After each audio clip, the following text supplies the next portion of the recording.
इस कहानी की शुरुआत जनवरी 2020 निशायामा माउंटेन से होती है, जहां पर कुछ लोग और यह बंदा टॉर्च लेकर हिकारू नाम के बंदे को ढूंढ रहे थे। वहीं दूसरी तरफ हिकारू कहीं घायल पड़ा हुआ था और उसके बैग में कुछ अजीब सी चीजें थीं। तभी वहां पर घायल हिकारू के सामने कुछ अजीब सी सफेद सी चमकती हुई चीज उसके आंखों के सामने दिखने लगती है, जिसे देखकर हिकारू कहता है, उनकी समा मुझे किसी की मदद चाहिए, चाहे वह कोई भी हो।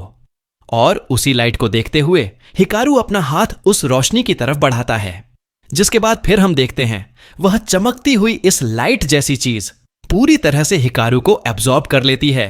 और वहीं दूसरी तरफ हिकारू का दोस्त योशिकी अभी भी पागलों की तरह हिकारू को ढूंढ रहा था।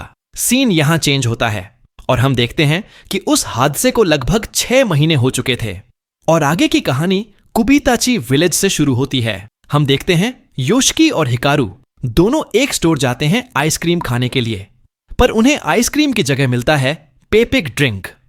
योशिकी कहता है कि यार पता नहीं क्यों हारा, सेंसे को हमें इसी धूप में दौड़ाना था। जिस पर हिकारू कहता है, हां पता नहीं क्यों वो हमें ऐसे टॉर्चर करते हैं। अब यहां हिकारू का जो प्रोनाउंसिएशन था वो टॉर्चर की जगह टॉर्चर था, जिस पर योशिकी उसे करेक्ट करते हुए कहता है कि हिकारू तुमने अभी फॉर श्योर वाला साउंड यूज किया है, उसकी जगह तुम्हें स्कर्चर वाला साउंड यूज करना है। हिकारू फिर कहता है, अच्छा मैं समझ गया, टॉर्चर है टॉर्चर, मैं आगे से ध्यान दूंगा इसका। योशिकी कहता है, क्या तुम्हें बिल्कुल भी याद नहीं है कि तुम पूरे 1 हफ्ते के लिए माउंटेन में खो गए थे? जिस पर हिकारू कहता है, नहीं मुझे बिल्कुल भी याद नहीं है। योशिकी कहता है, अब तो उस बात को पूरे 6 महीने हो गए, अगर तुम्हें अब तक याद नहीं आया तो फिर तुम्हें आगे भी याद नहीं आने वाला। जिस पर हिकारू कहता है, ठीक ही तो बात है, नहीं यार कोई बात नहीं, और तुम मुझसे कब तक यही एक ही सवाल पूछते रहोगे? जिस पर योशिकी कहता है, तुम्हें पता है तुम्हारी वजह से लोग कितने परेशान हो गए थे। जिस पर हिकारू कहता है कि अच्छा इसका मतलब तो तुम मुझे मिस कर रहे थे जब मैं चला गया था। योशिकी कहता है, नहीं ऐसा कोई बात नहीं है। हिकारू कहता है, तुम पक्का झूठ बोल रहे हो, तुम जरूर बच्चे की तरह रो रहेंगे कि अरे विकारु मुझे छोड़कर मत जाओ। यह सुनकर योशिकी कहता है, अब तुम ज्यादा बोल रहे हो। योशिकी कहता है कि क्या मैं तुमसे कुछ पूछ सकता हूं जो कि शायद थोड़ी अजीब लगे। हिकारू कहता है, बताओ क्या बात है, आज तो तुम अपने दिल की बात कही दो। योशिकी कहता है कि नहीं ऐसी कोई बात नहीं है, एक्चुअली मेरे दिमाग में एक बात बहुत दिन से चल रही है और मेरे दिमाग में यह बात तब से है जब से तुम गायब हुए थे। तो क्या मैं जान सकता हूं कि तुम रियल हिकारू हो? योशिकी आगे कहता है, तुम रियल हिकारू नहीं हो ना? यह सुनकर यह बंदा कहता है, तुम्हें कैसे मालूम चला? मुझे लगा कि मैंने उसे परफेक्टली कॉपी किया है। और इतना कहते ही हम देखते हैं कि हिकारू की स्किन उसकी आंखें पूरी मेल्ट करने लगती हैं, जिसे देखकर योशिकी की आंखें फटी की फटी रह जाती हैं। योशिकी इतना डर गया था कि उसके हाथ से वो पैगिको की बोतल भी छूट जाती है। और फिर धीरे धीरे हम देखते हैं कि वो अजीब सी चीज जो कि उसकी आंखों या स्किन से पिघल रही थी, वो योशिकी की तरह बढ़ने लगती है। और फिर तभी यह फेक हिकारू योशिकी को गले लगा लेता है और कहता है, प्लीज किसी से यह बात कहना मत, मैं पहली बार ऐसे इंसानों की तरह जी रहा हूं। स्कूल, फ्रेंड्स, आइसक्रीम, ये सारी चीजें मैं पहली बार एंजॉय कर पा रहा हूं। यह शरीर और पर्सनैलिटी भले ही मेरी ना हो, पर मेरी फीलिंग्स तुम्हारे लिए वह रियल है, इसलिए प्लीज समझने की कोशिश करो, मैं तुम्हें मारना नहीं चाहता। इस मोमेंट पर योशिकी एकदम डर गया था और उसकी सांसें और धड़कनें इतनी तेज चल रही थीं कि केवल उस समय उसके हाथ की आवाज आ रही थी।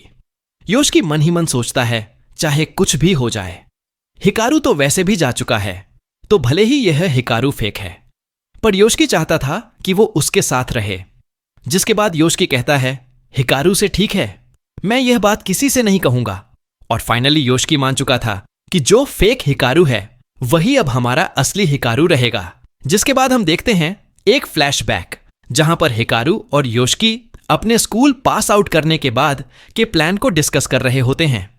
इस फ्लैशबैक के खत्म होने के बाद हम एक दूसरा फ्लैशबैक देखते हैं, जहां पर योशिकी हिकारू के एक वीकेंड के प्लान के बारे में पूछता है। जिस पर हिकारू कहता है, मैं इस वीकेंड बिजी हूं क्योंकि मुझे माउंटेन पर जाना है। जिस पर योशिकी पूछता है, माउंटेन क्यों, वहां क्या करना है तुम्हें जाकर? हिकारू कहता है, एक्चुअली बात ऐसी है कि वह एक सीक्रेट है, और यहीं पर योशिकी की नींद खुल जाती है और जो हम फ्लैशबैक देख रहे थे वो एक्चुअली में योशिकी के सपने थे जब हिकारू जिंदा था।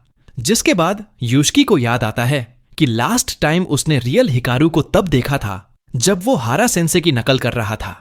और यह सोचते ही योशिकी जोर जोर से धीमी आवाज में अपने कमरे में रोने लगता है। जिसके बाद फिर अपनी मां के बुलाने की आवाज सुनकर योशिकी फाइनली तैयार होकर नीचे आता है स्कूल जाने के लिए। नीचे आने पर वह नाश्ता करता है। फिर हम देखते हैं योशिकी जैसे ही अपने शूज पहनकर स्कूल जाने ही वाला होता है तो सारी मम्मियों की तरह योशिकी की मम्मी भी उसे डांटती है उसके लंबे बालों के लिए। इतना कहते ही वहां पर हिकारू भी पहुंच जाता है। हिकारू मतलब फेक वाला हिकारू। जिसके बाद जब यह हिकारू अपने घर की कुछ स्टोरी बताने ही वाला होता है तो योशिकी उसकी बात को काट देता है और कहता है हमें चलना होगा, स्टोरी सुनने का हमारे पास समय नहीं है अभी। जिसके बाद हिकारू और योशिकी दोनों साथ में स्कूल जाते हैं। हिकारू अभी भी अपने घर की स्टोरी को सुनाने में बिजी था, पर योशिकी के मन में अभी भी यही बात चल रही थी कि चाहे यह फेक हिकारू जो भी हो, हिकारू के ना होने से तो अच्छा ही है ना। यह सीन यहां चेंज होता है और हम देखते हैं कि तनाका नाम का आदमी किसी एक अननोन जगह पर जाता है, किसी एक अननोन लोग के घर में, जहां पर वो खूब तोड़ फोड़ मचाता है। और देखकर ऐसा लग रहा था कि मानो तनाका का काम भूतों को पकड़ने का है। सीन यहां फिर चेंज होता है और हम देखते हैं कि वो गयामा हाई स्कूल में सारे बच्चे मिलकर एक साथ गाना गा रहे थे। मे बी शायद उनकी म्यूजिक क्लास चल रही होगी इसलिए, पर योशिकी का ध्यान अभी भी हिक्का के ऊपर ही था। इधर यहां पर इनकी म्यूजिक क्लास खत्म होती है और वहीं दूसरी तरफ तनाका भी अपना काम कर चुका था और वो किसी खास चीज को ढूंढ रहा था। जिसके बाद वो चीज उसे ना मिलने पर वही सेम इंफॉर्मेशन वो अपने बॉस को कन्वे कर देता है। और तनाका की बात से एक बात तो क्लियर हो रही थी कि जो चीज वो लोग ढूंढ रहे थे वो यह लोग कई सालों से ढूंढ रहे थे, मतलब लगभग 100 सालों से। वहीं दूसरी तरफ हिकारू और योशिकी क्लास के बच्चे साथ में मूवी देखने का प्लान करते हैं। हालांकि यह मूवी योशिकी और हिकारू पहले भी कई बार देख चुके थे, इसलिए योशिकी तो बोर हो रहा था, पर हिकारू उस मूवी को देखकर रो रहा था। योशिकी पूछता है भाई तुम रो क्यों रहे हो, यह मूवी तो हम लोग पहले भी कई बार देख चुके हैं। जिस पर हिकारू कहता है हाँ यह मूवी में मेमोरी में स्टोर तो है, बट मैं इस मूवी को पहली बार एक्सपीरियंस कर रहा हूं ना। मूवी खत्म करने के बाद हिकारू और योशिकी अपनी साइकिल निकालकर अपने अपने घर की ओर चलने लगते हैं। स्कूल से घर लौटते समय हिकारू और योशिकी रास्ते में रुककर कुछ केएफसी जैसा फूड आइटम एंजॉय करते हैं। डिश को खाने से पहले हिकारू पूछता है योशिकी से कि क्या हम पहले भी ये चीजें खा चुके हैं ना। जिस पर योशिकी हां कहता है और उस फूड आइटम का पहला बाइट लेते ही हिकारू एकदम खुशी के मारे झूम जाता है। जिसे देखकर योशिकी कहता है अरे तुम बहुत हल्ला कर रहे हो, पर यह कितनी अजीब बात है ना कि तुम्हें चीजें याद सब कुछ है, पर फिर भी तुम्हारे लिए सब कुछ नया है। जिस पर हिकारू कहता है हां बात तो सही कह रहे हो, मेरे पास एग्जैक्टली वही सारी मेमोरीज हैं जो हिकारू की थी, बट मैंने उसे कभी फर्स्ट हैंड एक्सपीरियंस नहीं किया है। और क्योंकि मैं पहले से भी जिंदा नहीं था तो इसलिए मुझे ऐसा लग रहा है कि मैं सब कुछ पहली बार एंजॉय कर रहा हूं। योशिकी फिर कहता है कि क्या तुम किसी टाइप के भूत हो क्या। यह सुनकर हिकारू कहता है नहीं मैं भूत तो नहीं हूं, पर मैं एक टाइप का बीमार मॉन्स्टर हूं। और जब ये दोनों अपना फूड आइटम एंजॉय कर ही रहे थे तब वहां पे एक बिल्ली आती है जिसका नाम था मिस। और फिर जब हिकारू उस बिल्ली को छूने के लिए आगे बढ़ता है तब मिस फिर अपना एक खतरनाक चेहरा, जो कि मानो ऐसा लग रहा था कि वह हिकारू पर अटैक करने ही वाली है, और अगले ही पल मिस वहां से डर के मारे भाग जाती है। मिन्स का यह रिएक्शन देखकर योशिकी भी काफी सरप्राइजन था, क्योंकि आज से पहले उसने ऐसी हरकतें कभी नहीं की थीं। योशिकी फिर पूछता है हिकारू से कि क्या वो इस शहर में कहीं और घूमने जाना चाहता है। जिस पर हिकारू कहता है तुम भी मेरे साथ चलोगे। हिकारू फिर आगे कहता है हिरोकी तुम्हें पता है तुम मेरे साथ बहुत अच्छा बिहेव करते हो, और ऐसा नहीं कि तुम आज ऐसा बिहेव कर रहे हो, तुम हमेशा से मेरे साथ अच्छे रहे हो।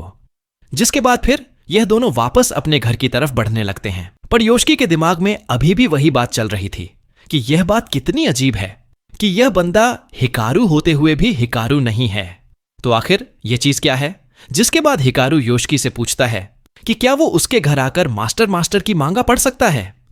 योशिकी फिर उससे पूछता है कि उसने मास्टर पढ़ी कहां तक है। जिसके बाद हिकारू के रिप्लाई से उसे मान चलता है कि उसने यह किताब पढ़नी अभी शुरू ही की है। जिसके बाद योशिकी भी मान जाता है और वह कहता है कि वह उसके घर आकर किताब पढ़ सकता है। फिर उसके बाद जब यह दोनों आगे बढ़ ही रहे थे तब इन दोनों के साथ कुछ अजीब चीजें होती हैं। तो जैसे ही हिकारू और योशिकी आगे बढ़ रहे थे तो एक बूढ़ी महिला अपने घर के बाहर हिकारू को देखकर जोर जोर से चीखने लगती है, नोनुकीमा माउंटेन से नीचे आ गए।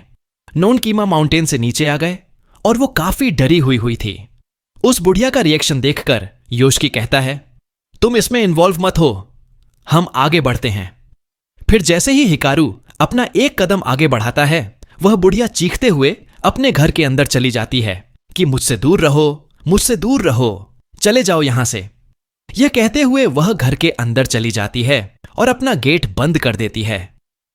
अब इस मोमेंट पर हिकारू का फेशियल एक्सप्रेशन काफी चेंज हो गया था। उसकी आंखों में अजीब सी रोशनी आ रही थी। जिसके बाद थोड़ी दूर और चलने पर योशिकी उससे पूछता है कि क्या हिकारू सच में मर गया है। हिकारू फिर धीमी आवाज में हां कहता है और वो आगे कहता है कि उसकी बॉडी गर्म थी और पल्स भी चल रही थी।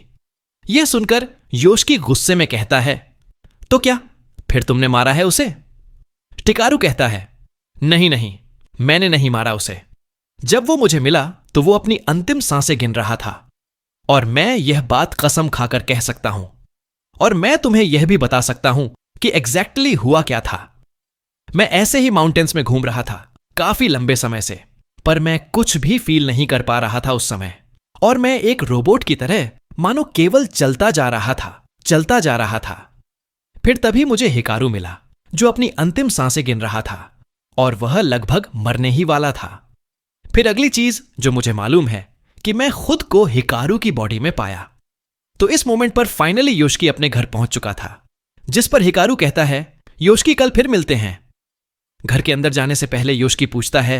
शुरुआत में इस मोमेंट पर हिकारू भी थोड़ा सरप्राइज था, पर वह सोच समझकर बोलता है कि हां वो उसे पसंद करता है। यह सुनकर इस मोमेंट पर योशिकी रोने लगता है क्योंकि यह बात जिंदा वाला हिकारू उससे आज तक कभी नहीं कहा था। और फाइनली घर के अंदर जाते हुए योशिकी कहता है, तो फिर मुझ पर एक एहसान करना, मुझे अब दोबारा छोड़कर मत जाना। फिर कुछ अजीब ही होता है। मतलब ऐसा लग रहा था कि मानो जो चीज शिकारू की बॉडी के अंदर थी वो उस पर हावी हो रही थी। जिसके बाद हम देखते हैं एक अजीब सा आदमी जो कि आई थिंक हिकारू ही होगा, पर अब तक यह कंफर्म नहीं है क्योंकि वह हमें क्लियरली दिखाया नहीं गया। वह उसी बुढ़िया की तरफ जाता है जो कि शाम में हिकारू से मिली थी। इस मोमेंट पर बुढ़िया की हालत एकदम खराब थी। वो रो रही थी और कह रही थी, चले जाओ यहां से, चले जाओ यहां से। अब यहां मासूदा की तो एकदम फटी पड़ी थी। वो एकदम रोते बिलखते हुए कहती है, मैं गेट नहीं खोलने वाली। जिसके बाद हम देखते हैं कुछ अजीब से ढेर सारे फ्लैशबैक जो कि पास्ट से थे, जिसका रेलेवेंस हमें शायद आगे आने वाले एपिसोड में मालूम चलेगा। और देखते ही देखते वह मॉन्सर मासूला के घर के अंदर घुसकर उसके पीछे खड़ा था। तो फिर क्या होने वाला है तुम सबको ही पता है। मासूजा का काम तमाम हो चुका है। मासूला के मरने के बाद वहां पर पुलिस एम्बुलेंस सब इकट्ठा हो चुकी थी। इसके बाद हम अगले ही सीन में देखते हैं एक गंजा आदमी सर पकड़ के अपना बैठा हुआ था क्योंकि उसे यह डर था कि मासूजा के मरने के बाद अब उसकी बारी है। और जिस जगह मासूदा मरी थी वहां पर कुछ लोग और रिप्रेजेंट थे जो कि उतने ही डरे हुए थे और वो किसी इंडो रिचुअल के बारे में बात कर रहे थे जो कि उनके हिसाब से फेल हो चुका था। और उन दो आदमियों में से एक का नाम ताकीदा था। जिसके बाद फिर तकेदा उसी तनाका को फोन करता है जिसे हमने एपिसोड की शुरुआत में देखा था और तकेदा तनाका को ऑर्डर देता है कि वह खूब टाटाची विलेज जाकर इस मॉन्सर को रोकने को कहता है। यहीं पर एपिसोड समाप्त देखो। यह सीरीज है तो बहुत मस्त। मैं ये 100% श्योर हूं कि तुम लोग को मजा तो पक्का आया होगा।